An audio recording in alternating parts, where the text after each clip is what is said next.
So I wanted to just give you a tip about how to deal with high conflict and high emotion.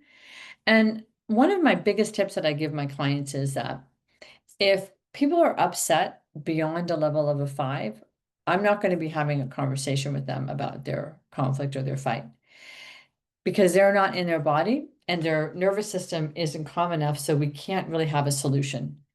And I feel like I want to be very careful, and I'd advise you to do the same, is not to have a conversation about repair if people are so upset that they haven't been able to come down from that energy. So always rate yourself and ask the other person to rate them. Are you ready to talk about this? And if they're below a 5, then you can attempt to with the repair. But it's really one person at a time speaking, no interruption. And that other person can also say, I can see how you saw it that way, right?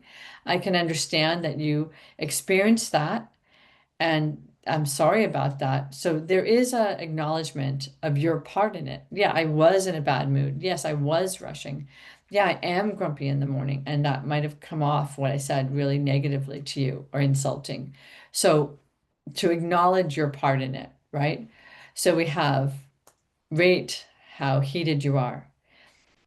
Also really acknowledge and be accountable for their version and your part in their version. And it could be like to watch out for that language, like that didn't happen and I didn't act like that. Again, when we're upset, we experience things very, very differently.